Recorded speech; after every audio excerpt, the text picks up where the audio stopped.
we've been working on it in practice. I've been trying to move my feet, guarding guys. I've been playing a manual one-on-one later at night, and that's helped me out a lot. And it's more of a confidence thing with that, but just playing him and playing against our guards in practice has really been something good for me. What's your success rate against the manual? Oh, geez. So the other day he beat me on the perimeter. I think we played 9 games, and he beat me 6.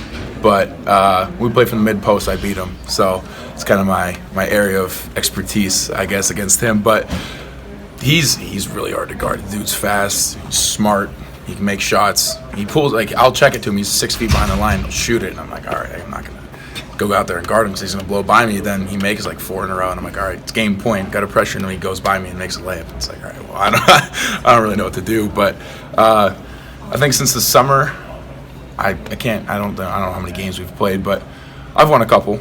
I'm not defeated, so that's something I can kind of take with me. Usually confidence is a word you use on offense. You just use it talking defense. Mm-hmm. Why would that come into play on that side of the ball?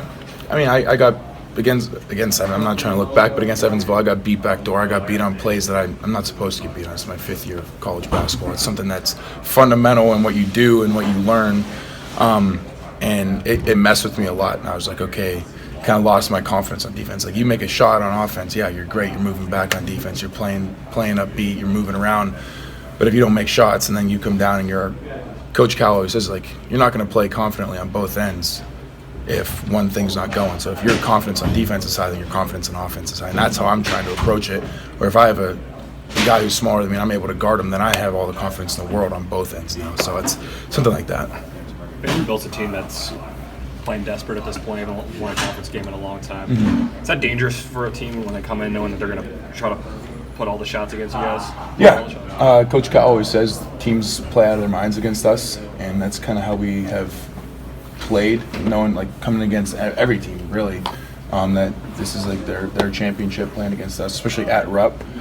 For a team that's, I guess, been struggling, it's going to be a big game for them. So we got to expect them to make some shots that they don't normally make. But if we just have to kind of stay locked in for 40 minutes. Everybody, as soon as you step on the court, you have to know who you're guarding and what we're trying to do, and just don't let them do that. Like, try to force them into bad shots, force them into bad possessions, and we can get the ball. Nate, you guys have done really well in hostile environments on the road. It seems to drive a lot of the personalities on your team. Enjoy playing in those situations. Mm-hmm. How do you get the edge, for a game, midweek game, coming back at home? People may not be as hyped up for Vanderbilt as others. Do you do anything in particular to get that intensity back? I don't know. I think everybody's excited to play. I mean, you practice, and practices are hard, and like, that's your reward, is that game. So I know for us as a team, like, that's something that we all look forward to. You get to lace them up in Rupp game day, and for us, like I said, that's the thing that you look forward to the most during your week. Like, Sunday night, you look at both your games, and you're like, okay, I'm 2 days away from game day, or I'm 3 days away from game day, and then the one practice before, and then you're like, all right, I'm a day away, and then on game day, you wake up, you're like, all right, I have shoot around, and then I get to play. Everything that we've been doing the last 72 hours, 48 hours gets to come into play on game day. So I think for us, it doesn't really matter who we're playing. I think everybody's just excited to play, because, like, that is our reward. Can you talk about where you were when you heard the news of Kobe, and just maybe a memory that sticks out in your mind? I was actually doing homework, so I got to blame school for that one.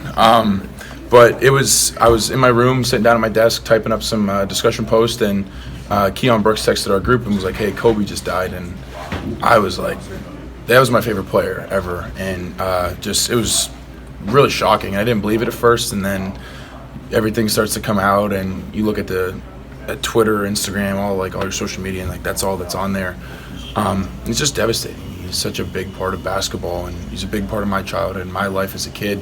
Growing up, you have all these pictures of Kobe hanging up on my wall of him shooting fadeaway jump shots. You practice those shots in your driveway, and then for, like, your childhood idol to pass away at 41, like, with his daughter. You're watching all these interviews with him. It's amazing to see the impact that he's had on the basketball world, but, like, the world outside of that. And I think that's the most important thing that he tried to leave behind. It's his legacy outside of basketball. Thanks, man. Appreciate it.